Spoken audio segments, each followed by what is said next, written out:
Le décolletage, c'est la spécialité de Bois Industrie, mais qu'est-ce que c'est exactement le décolletage?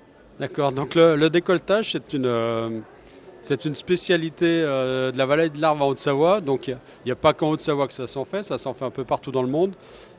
Mais on dit traditionnellement que la Haute-Savoie et la vallée de l'Arve est la capitale mondiale du décolletage.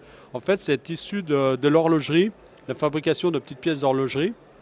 Et ça a démarré il y a un peu plus de 100 ans avec la proximité de Genève et puis donc les besoins de composants horlogers. Ça a ensuite migré plus vers des pièces d'armement et maintenant c'est beaucoup l'automobile, la connectique, entre autres l'aéronautique. Donc c'est des pièces de tournage issues d'une barre. En général c'est des barres de 3-4 mètres dans lesquelles on usine des pièces à des quantités diverses, avec des matières diverses, des technologies diverses. Est-ce qu'il suffit d'être innovant pour se considérer entreprise du futur? Alors là, non, je pense pas. Bon, l'innovation, ça fait partie, c'est indépendant je pense que c'est indépendant pour faire avancer l'entreprise, mais il n'y a pas que ça. Il y a quand même beaucoup de choses qui existent déjà, qui ne sont pas forcément mises en application en termes de technique, en termes d'organisation.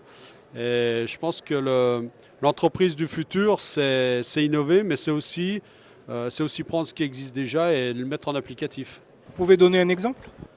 Par exemple, en termes d'organisation de production, moi au sein de l'entreprise, on a beaucoup travaillé avec les hommes dans les ateliers pour mettre en place ce qu'on appelle les îlots de production, les UAP, les unités autonomes de production. Donc c'est quelque chose qui existe déjà depuis un certain nombre d'années, qu'on n'avait pas encore mis en applicatif. Et pour moi, ça fait partie de ce qu'on peut appeler l'industrie du futur, dans le sens où on remet l'homme dans sa valeur de réflexion, d'intelligence, et on lui donne la possibilité de s'exprimer. Voilà, donc voilà un des aspects pour moi de... C'est une très belle transition pour la question suivante. Face à la crise des vocations dans l'industrie, comment se comporte Beau Industrie pour entretenir ces savoir-faire qui sont précieux, me semble-t-il? Dans la vallée, on a toujours besoin de plus en plus de main-d'œuvre qualifiée. Les techniques de machines deviennent de plus en plus complexes. Et donc, il y a par exemple des exemples avec le Smile. Le Smile qui a été une innovation, je vais dire, du syndicat du décolletage, syndicat national du décolletage, qui a recréé une usine, je dirais pas virtuelle, puisqu'elle est quand même physique, mais pour faire transiter les élèves dans tous les services de l'entreprise. Donc c'est en association avec les lycées de la région. Il y a tout un travail préparatoire qui se fait en amont dans les lycées pour préparer cette heure ou ces 2 heures de visite du Smile.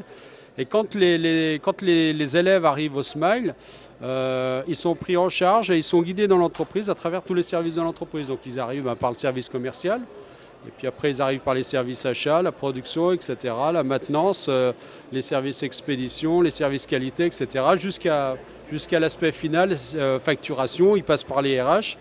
Donc l'objectif étant de leur faire découvrir tous les services de manière à pouvoir les intéresser, je sais pas, demain au RH, à la production, à la maintenance. Voilà. Donc il y a